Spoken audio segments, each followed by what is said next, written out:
Bonjour à tous et bienvenue dans ce nouvel épisode des gens du dimanche. J'espère que vous avez passé une bonne semaine.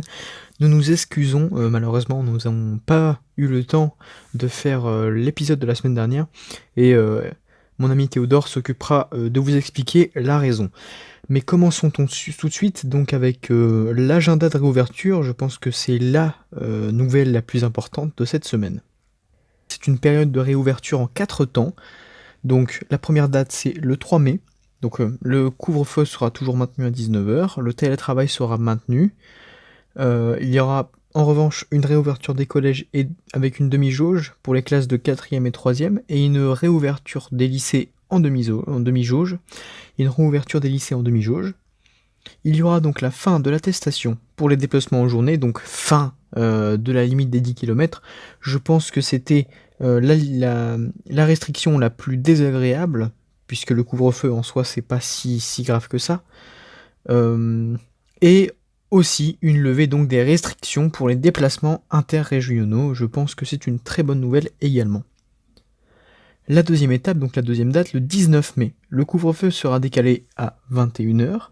Le télétravail sera toujours maintenu, mais il y aura une réouverture des commerces, une réouverture des terrasses avec des tables de 6 personnes maximum, et enfin, la plus grande nouvelle pour la culture, une réouverture des musées, des monuments, des cinémas, des théâtres et des salles de spectacle, avec public assis, avec évidemment des restrictions. Aussi des réouvertures des établissements sportifs en plein air et couverts pour les spectateurs, donc les mêmes règles pour les spectateurs des théâtres et des cinémas. Également une reprise des activités sportives dans les lieux couverts et en plein air avec évidemment des protocoles adaptés. En revanche, les rassemblements de plus de 10 personnes demeureront toujours interdits. La troisième étape, la troisième date, le 9 juin. Le couvre-feu ne sera plus donc à 21h mais à 23h, avec un assouplissement du télétravail et une réouverture des cafés, des restaurants avec des tables de 6 personnes maximum, donc à l'intérieur. Il y aura également une possibilité d'accueillir jusqu'à 5000 personnes dans les lieux de culture et les établissements sportifs, en présentant un pass sanitaire. Une réouverture des salles de sport, avec élargissement de la pratique sportive au sport de contact en plein air et sans contact en intérieur. Une réouverture des salons et des foires d'exposition, possibilité d'accueillir jusqu'à 5000 personnes en présentant toujours un pass sanitaire. Et également un accueil des touristes étrangers, toujours avec ce même pass sanitaire dont j'avais parlé il y a 2 semaines, que l'Union Européenne avait proposé. Et enfin, la dernière date, la 4e étape, une fin complète du couvre-feu, avec une fin des limites de jauge, selon bien sûr la situation sanitaire locale dans les établissements recevant du public, un maintien des gestes barrières évidemment et de la distanciation sociale. Une possibilité d'accéder à tout événement rassemblant plus de 1000 personnes en extérieur et en intérieur, avec toujours ce même pass sanitaire. Une limite maximale de public présent adaptée aux événements et à la situation sanitaire locale toujours, et les discothèques en revanche demeureront fermées. Voilà les nouvelles les plus importantes, donc cet agenda des réouvertures, je pense que c'est une victoire pour nous tous. Je dois quand même placer un petit coup de gueule à propos de la population française, c'est-à-dire qu'on se plaint, évidemment, je le comprends, on se plaint d'être restreint dans la liberté, ce que je comprends tout à fait, mais au moment où on nous propose de réouvrir, et que évidemment les scientifiques de l'État, que je rappelle, l'État n'écoute plus les scientifiques depuis presque 5 mois, quand ces scientifiques-là disent qu'une troisième vague pourrait se présenter, une quatrième vague pourrait se présenter en juin, alors là toute la population française se met à dire que c'est trop tôt pour réouvrir. Moi je pense que c'est une très bonne victoire et un choix, comme Macron l'avait dit lui-même, ce n'est pas des paris qu'il a fait mais c'est des choix, donc il s'y tient, il les respecte. Maintenant parlons culture, puisque comme vous avez pu le remarquer ces dernières semaines, c'est donc ma spécialité, et je voudrais parler donc de 3 événements. Le premier, c'est le prochain film de Guy Ritchie, mettant en scène notamment Jason Statham, qui s'appelle Un homme en colère, et c'est une adaptation d'un film français qui s'appelle toujours d'ailleurs, excusez-moi, Le Convoyeur, de Nicolas Boukrieff, avec notamment Jean Dujardin et Albert Dupontel. La sortie du film en France est prévue pour le 16 juin 2021. Ensuite, un autre film, qui cette fois ne va pas sortir au cinéma, mais sur Netflix, de Zack Snyder. On en avait déjà parlé sur cette chaîne, notamment en parlant de Justice League, qui donc reprend son univers zombie, puisque il avait déjà fait un film auparavant qui s'appelait L'Armée des Morts. Ce film-là s'appelle donc Army of the Dead, et c'est un film d'horreur entre guillemets, mais en tout cas un film de zombies, coécrit et réalisé par Zack Snyder, dont la sortie est prévue sur Netflix le 14 mai 2021, mettant en scène notamment Ella Purnell ou encore Dave Bautista, connu pour son rôle de Drax dans Les Gardiens de la Galaxie. Et enfin, le 4 mai, la journée Star Wars, May the Force be with you, donc mardi prochain, on en reparlera la semaine prochaine, la sortie du premier épisode de The Bad Batch, qui devrait faire suite à la série The Clone Wars, qui avait été clôturée l'année dernière, et dont le premier épisode fera 70 minutes. Donc c'est une remise dans le contexte de l'univers, et personnellement étant un fan de Star Wars, je suis extrêmement pressé de voir ça, et on reparlera de tous ces films et de cette série les semaines à venir. En tout cas, merci de m'avoir écouté, et je laisse la place à mon ami Théodore. À la semaine prochaine. Bonjour à tous et bienvenue dans cette nouvelle édition des gens du dimanche. Vous avez bien vu que la semaine passée, il n'y a malheureusement pas eu des gens du dimanche. C'est parce que malheureusement, j'ai été opéré. Rien bien grave, hein, bien sûr, je vous rassure. Et j'ai eu beaucoup de mal à parler, du coup, j'ai préféré ne pas faire les gens du dimanche. Sur ce, maintenant, je vais vous donner les informations de la semaine passée et ensuite de la semaine actuelle. Alors, pour commencer, l'Union européenne adopte l'objectif de réduire ses émissions de carbone d'au moins 50% d'ici à 2030. Pas si compliqué en période de Covid, si on y pense. Stéphanie Frappart va devenir la première femme arbitrée lors d'un Euro masculin. La Française de 37 ans va officier comme quatrième arbitre lors de l'Euro masculin de football 2021. Le rover Perseverance a fabriqué de l'oxygène sur Mars. Nouvelle prouesse, hein. Le rover de la NASA a transformé du dioxyde de carbone issu de l'atmosphère de Mars en oxygène, une première sur une autre planète. Mort de George Floyd, un acte contre la police. Beaucoup de manifestations pour son arrestation. Les manifestations ont certainement aidé à la condamnation de ce policier raciste. N'oublions pas que le racisme aux États-Unis est très important et qu'il y a très peu de policiers qu'il y a beaucoup de policiers qui sont arrêtés, mais le fait qu'il y ait eu autant de manifestations a joué un grand rôle et va certainement donner un petit coup de pied au cul à la justice américaine, et c'est bien, c'est très bien même. Manifestation en France, dans le Pas-de-Calais, des pêcheurs car ils ne peuvent plus pêcher entre le Royaume-Uni et la France, limitant leur zone de pêche à presque rien, ce qui est une perte pour la plupart de ces pêcheurs. Pourtant, il y a eu des accords, mais rien ne s'est fait.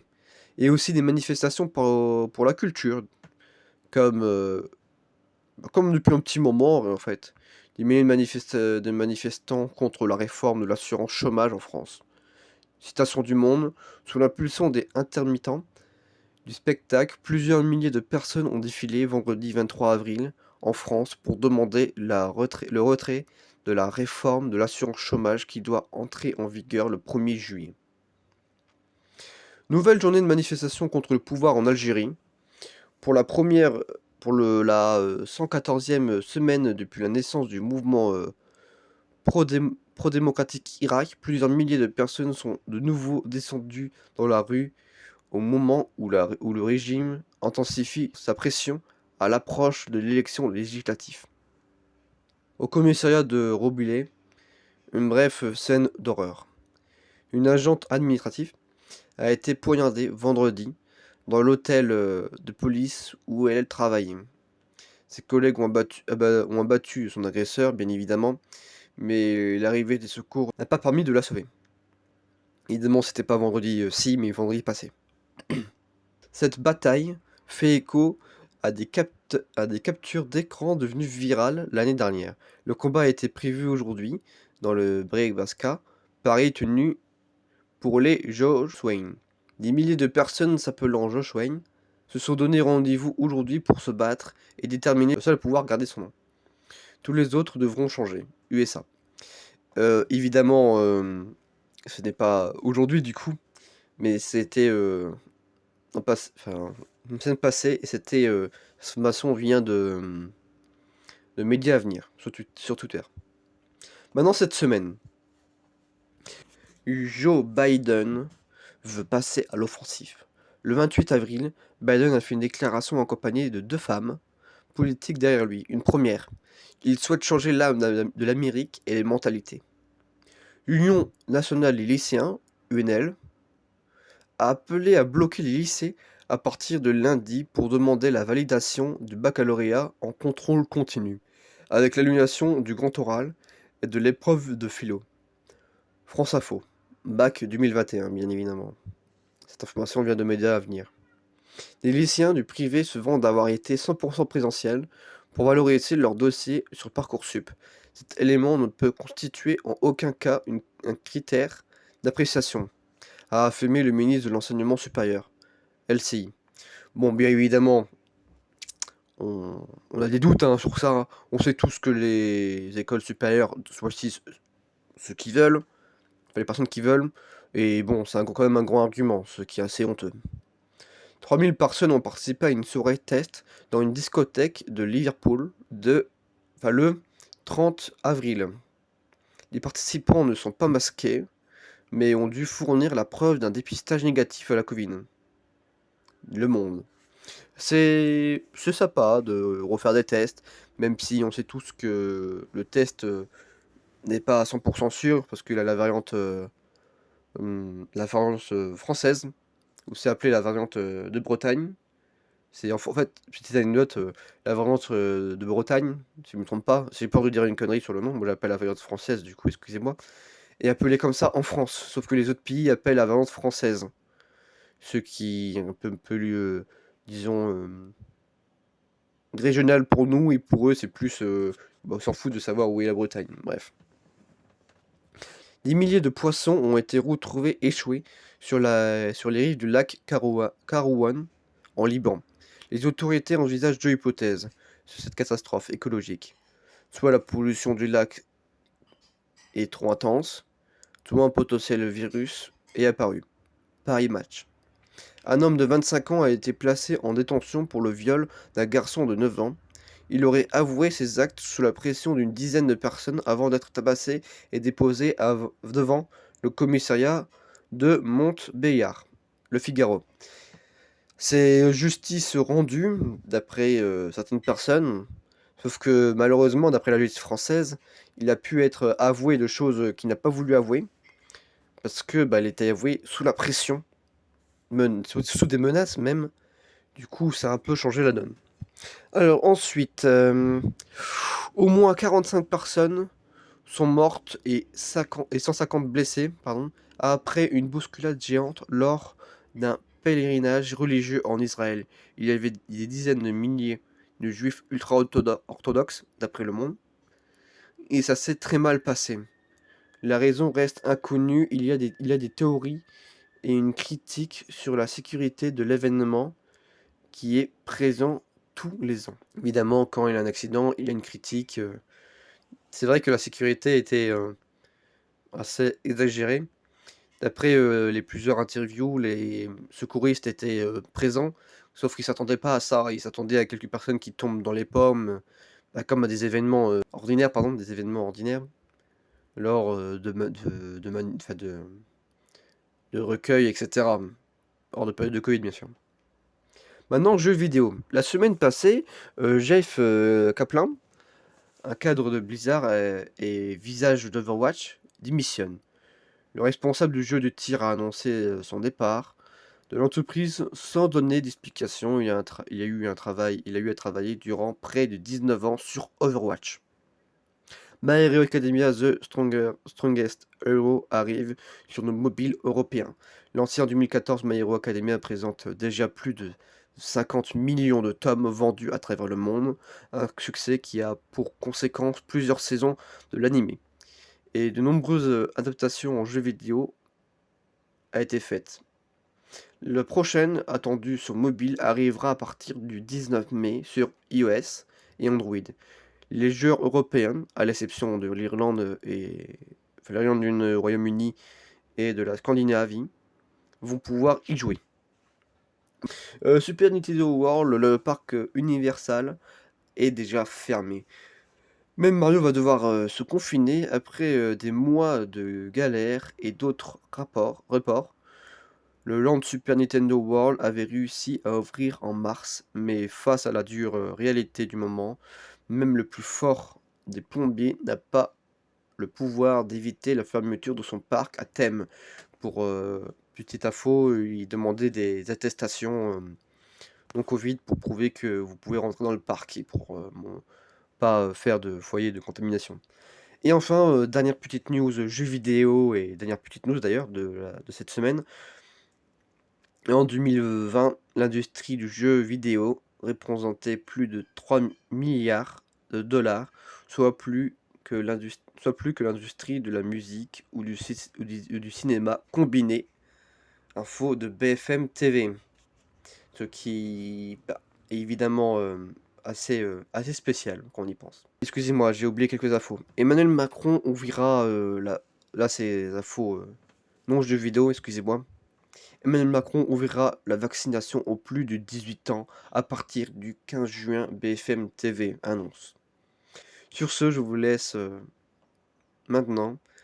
Je vous dis à la semaine prochaine et amusez-vous bien et n'oubliez pas de faire attention à cette période du Covid, mais surtout de vous informer. Au revoir.